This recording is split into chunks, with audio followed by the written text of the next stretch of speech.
my name is Joey Moncler. I'm here with the Yeeeaah Network, and I'm right next to the infamous Nick Raphael. For those that don't know, he signed the best rapper in majority of your rappers' top fives. That's Jay-Z. So obviously you've been in the industry a long time, and then obviously you're a progenitor of working hard and not just being lackadaisical. So obviously for a new and up-and-coming artist, I know you touched on it inside the seminar. What would you say is the best advice you could give to someone coming up in the industry that's working hard, that's about their game? Put your own stuff up. Use all your resources, use all your peers to help you. Put stuff on social media, put stuff on streaming platforms. Don't wait for anyone else to help you. Start the process yourself. If you're sat there and you're the best artist on your own computer or your own phone, no one knows who you are. Just put your shit out there and find out what the world likes. You've been in the industry a very, very, very, very, very long time. So would you say social media has drastically changed the climate of how music is found these days and how people like yourself find artists? 100%. Social media had democratized the process by which music's found. It means everyone can put their stuff up, and it means the cream will still rise to the top, and it means that artists who would never get an opportunity before are now getting opportunities. You've worked with some of the biggest names in the industry. I'm talking like Jay-Z, Sam Smith. Yeah. What would you say was your hardest challenge in finding some of these artists? It's hard all the time. The hardest thing is not to sign bad artists in the times when you can't find great artists. Because when you're doing this, it could be 18 months, 2 years before you find someone great. And what you sometimes do is you sign someone to fill the time because you feel like you're not doing anything. But you're better off doing nothing and just keep looking, because people run around and go, oh, I signed this person, I signed that person. But actually what you should be doing is, I signed this amazing person, I'm working all the time on it. And a lot of my friends and peers sign a load of artists and then they spread themselves too thin. I try and sign as few as possible and work all the time on those. Quality over quantity. 100%. So would you say patience is a big factor in your industry? 100%, but the hardest thing about being patient is you have bosses, you have finance people saying, what are you doing, what are you doing, what are you doing? And they think you're being lazy. I ain't being lazy. I'm working 24/7. I'm trying to find something good enough to be globalized. But within yourself, what would you say is your greatest achievement since you started your career? To survive this long. Thank you very much, Nick. It was nice meeting you. Thank you.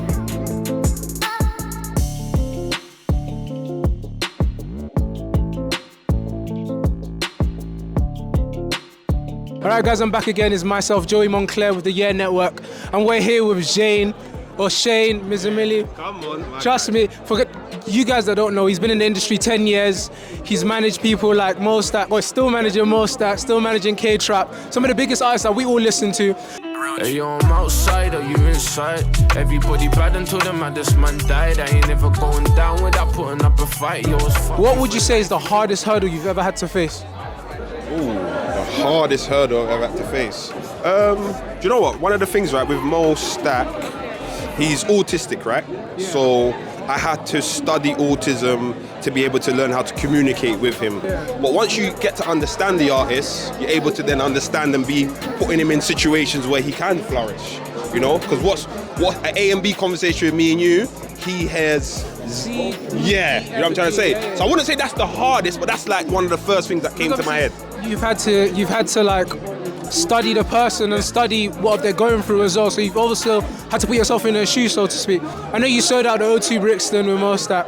How was that as an experience? Brother, that was one of the most biggest experience I've had as a person born and bred in Brixton. Yeah. Selling out the O2 in Brixton twice was major for me, man. The feeling that I had, it's really unexplainable, bro. It's just like, it brought me to tears, basically, bro. It brought me to tears because you grinded, you work hard, no one believes in you, you have to believe in yourself, and you've been doing it for years and years and years and years, and then you actually get there. When you're there, it's like, it's an unsurreal feeling, and it's just like, you have to embrace it. And bro, it was great, man. It was great for me. All right, cool. Last question. So obviously, I know as a manager, you probably come across a couple artists. Who did you have the chance to like work with that you didn't, and you regret not working with? When I was growing up in the industry, right, about 10 years ago, starting out, I had an opportunity to work with Stormzy. Big one. Yeah. I wouldn't say like we got to the managerial conversations, but he's one of the artists I feel like if I had managed Stormzy as well, I could have propelled him also. You know what I'm trying to say? Because he's done fantastic things right now. Him and his manager Toby, but he's one of the artists that I felt like Ross slipped away from me. Definitely. But he's gone on to do great things. That's my guy. Stormzy, big up himself. #Murky. You know what I'm saying? You've been in the industry a long time. For someone that wants to get started in it, how would you say is the best way to get started in management or a music behind the scenes kind of career? Oh, you got a network card. You got to go to places. You got to meet people. You got to connect. This is a people industry. You can't sit behind your laptop and just try and connect the dots. You actually got to find out events like this. You know what I'm trying to say? You got to come here. You got to introduce yourself to people. Go to music. Go to studio sessions. Learn about music, learn about the music industry, find out who does what the difference is between a music label and a publishing company, what does managers do, write down exactly what it is you feel with your key attributes you want from this music industry. Taking my notes, I might transition into music. You know what I'm trying to say? Yeah, and then once you write that down and you know exactly what it is you want, you're then able to guide your career and you'll be able to tap into people like myself who's doing behind the scenes and get to meet myself. You get to meet Nick Raphael, you get to meet Prié who was on a panel, and you get to speak to us and understand what it is and what it takes. You know what I'm trying to say? So network's the key. Self-belief is the key as well. And surround yourself with talented individuals, man. Surround yourself with talented and positive people. You know what I'm trying to say? And that's the key things for me, man.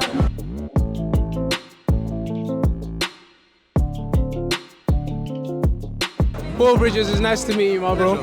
So obviously I've got a couple questions for you. Yeah. One, because obviously I only recently found out, as you know, many people thought you were actually the bad guy in real life. I did research and I found out that a lot of people gave you good reviews. A lot of them have actually gone on to get married. A lot of them have resolved their situation. Be open-minded. I feel like people get results from you if they're open-minded. Babe, she didn't answer the question. What's your success rate? I need percentages. I deal with figures. So obviously, how was that transitioning and explaining yourself to people that obviously didn't know that you're actually just a normal good guy that works in IT, you don't like trouble, you don't like no qualms, you're not misogynistic, you're not narcissistic. So how was that for you? It was quite interesting initially because it's like when you convince the whole world that that's who you are, then you're going back on yourself to say that's not who you are. Obviously that part is a tiny bit tricky, but at the same time, luckily, with social media, you can actually access it from your phone in your house or anywhere you are without anyone watching. So if I had 100 people against me in my face saying, you're lying, as I'm trying to speak or post, that's difficult. But generally, when I'm posting, I'm by myself. So it's technically easier. I'll be like, they can say whatever. I'm just here, you know? Vibes. Yeah. How was it transitioning from, as you said, being a normal guy? Obviously, you're still a normal guy, but how was it transitioning to people actually recognizing you on the street and stuff like that? So what I do is, generally when I'm out, wear a mask, or I just go to like specific areas that I know I won't see people that watched it. Yeah. Like, for example, respectfully, Mayfair. Yeah, but obviously the show's going to be on live TV soon. It's no longer going to be on YouTube, it's soon going to be on live TV, so that's going to change very soon. Until that time. What would you say you would prefer most, IT or acting? Because obviously your acting skills have preceded you at this point, because everyone believes the character you play. So what would you prefer, what do you enjoy most, acting or IT? I would say acting, only because I feel like it's sharper, faster. Like what I could do in a day in acting could have the impact that it's had. Yeah. Whereby in IT, if you sit down for one day, it's not enough to really have that type of impact. You know? Very saturated as well. What would you say brings you the most joy with the platform that you have now? I would say just being able to interact with people that I've never met. So just like if I'm feeling a certain way or if I post something, people are able to reach out to me to connect with me to say, do you know what? Yeah, this makes sense. And have a debate, have a discussion and potentially, meet a person that I haven't known before. And just basically being able to be in contact with people that I probably wouldn't have met if it wasn't for social media. No, but we love it. Thank you for your time, Paul. It was nice meeting you. So we're live here at Pop Brixton for the Digital Creators Music Seminar, and I'm here with Dirty Tools. I think it's time that I speak my mind. Cause I am not the type to wanna wait in line like a bus down, just let me shine. Poetry, flowetry, just let me rhyme. It's been an uphill struggle, but still I grind. There's not a mountain on this earth that I couldn't climb. Like Nike, I walk with force, pack pushers, we only talking more. But obviously, as you said to me earlier, you've just taken it seriously only in 2014. Yeah. So what made you want to take it seriously, bro? I'll be honest with you, it's sentimental, innit? I've always done music from since I was knee high. Do you know what I mean? We used to look at the ornament table and we used to pretend it was a crowd, me and my brother. Oh, serious? And we'd rap to it. And even my DJ cousin as well, he's quite well-known DJ himself. So we used to always take the mic and was influenced by the Caribbean. Okay. Because we used to listen to like the old school artists, them. Yeah, you know what I mean? yeah. And there was always stage show like Sting and that. He's got obviously your genre. What would you say your genre is at the moment? I'm very versatile, but my genre we rap. I'm a rapper innit, and I'm like witty and lyrical. I get to the point innit. I don't complex it. If you could work with any artist, dead or alive, who would it be? Whoa, as you said that, it came to my head and I thought, Dave, I don't know. For me, he's very talented and he will probably bring out the best in me because I work best under pressure. So if he came to me and or whatever, and there was a tune on the table and he set the verse or whatever, I mean the chorus and the verse, I think it would be good. It would be interesting to see how we collaborate. My personal opinion, what do you think? J Hus. I think you and J Hus would make a banging. You know what? If it wasn't Dave, I would have said J Hus. J Hus would have made the kid. Because the way I saw you flow in there, you and J Hus would have made a summer banger. It would have been crazy. But Dirty Tools, where can we find you? Where can we find you? I'm mostly on Instagram, Real Dirty Tools. That's Real Dirty, and Tools is spelled TOOLZ. Yeah, you'll get me on most socials by looking for Dirty Tools, basically. Where can we find your music? My music, I got my own channel, Dirty Tools, it's called. On YouTube? On YouTube, I've got like 3 songs on there now, I think, or 2 or 3 songs. I've also got probably about 6 songs, I would say, or 7 songs on Grime Daily. A hot freestyle, but you just not heard it. Go and check me out, yeah. Definitely gonna check you out from now on, bro. I've got some decent collaborations, Spotify, you'll find me on all those places. I'm a proper artist, I'm taking it serious. All right, guys, you heard it here first. I'm here with Dirty Tools. It's Joey Moncler, bro. It was a pleasure having you, bro. Big up Yeeeaah as well, yeah.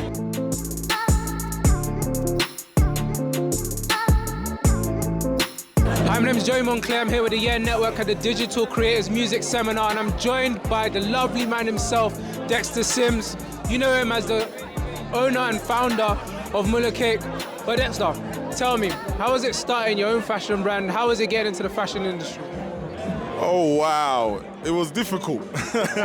I've never really, to say the least, I've never really seen myself as a fashion designer. You know, I wanted another means of income and I wanted a way that I can get the attention of the youth. Yeah. And in order to get the attention of the youth, you must be somebody. So I thought if I become a CEO of a clothing line because our culture loves fashion, then probably they'll listen to me. So how did you come to know about it? How did you get here? Well, me and Melody go back a long way from when I was doing music. I don't know if some of you might know me as Big Bad Blue from Industries Entertainment. I used to do music a lot and Melody had a studio and we've crossed paths from then. And since we've now grown into the whole business industry, we've just collaborated both of them, both worlds. Fashion, music, NFTs, the whole lot. So, what's the future for Muller Cake, and obviously what's the future for digital creators? Because obviously now you're part of the whole thing now, so what do you see the future being? Well, to be honest, the future is technology. And what we are currently doing is helping parents and children bond together through financial education, technology and gaming. Because the distance between a parent and a child, their relationship has become distant. And as you know, we are suffering from a knife crime epidemic, so we have to do something about it ourselves. We cannot rely on the government. So technology and financial education is what I'm pushing. So obviously, going back to the fashion thing, this is the last question.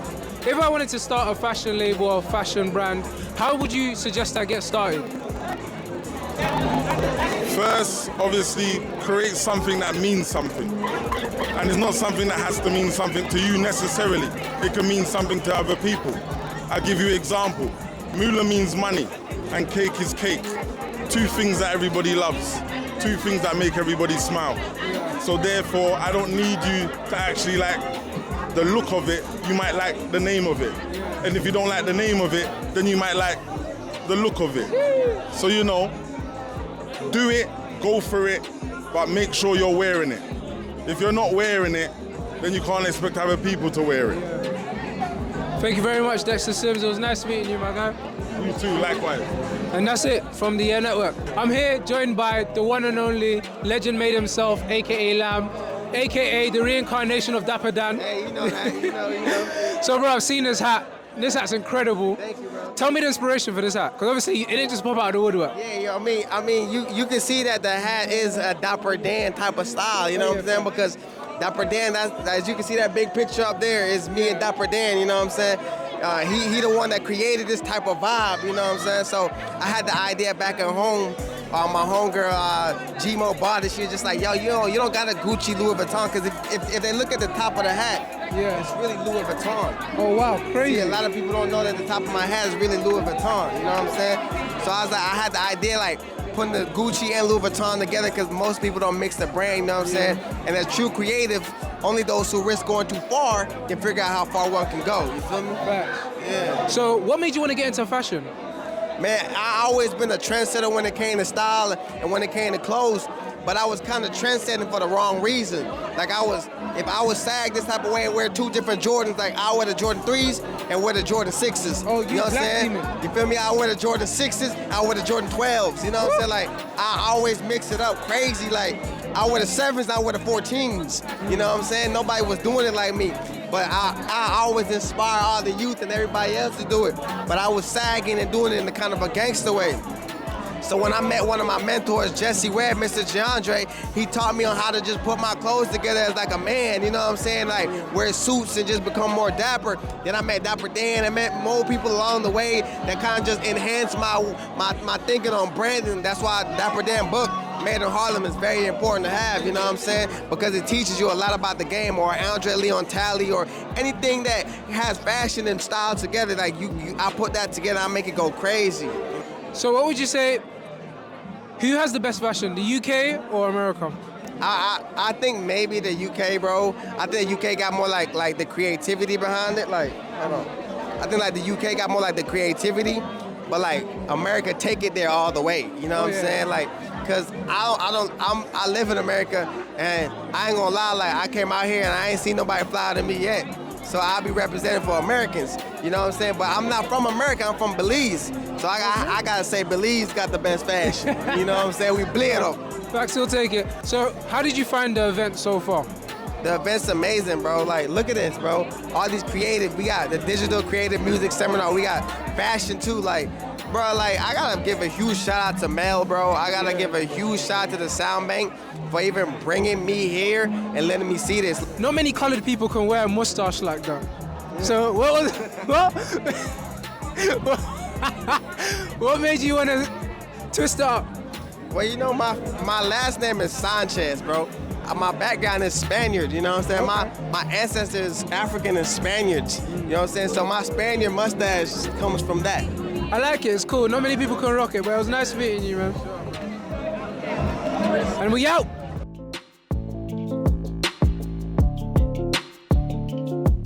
Hi, my name is Joey Moncler. I'm here with the Yeeeaah Network, and I'm followed here and joined by the wonderful, beautiful Imogen. You might have recognized her from the Clout Chasers. So we're going to ask you a few questions, all right? All right, so how did you get in contact with Castillo? Well, of all people. This seems to be the most #1 question I hear. So basically the show was made by Standout TV. Yeah. I've always followed Standout TV, and they said they were looking for hot girls with banging personality. Oh yeah, I see that. So I thought, why not?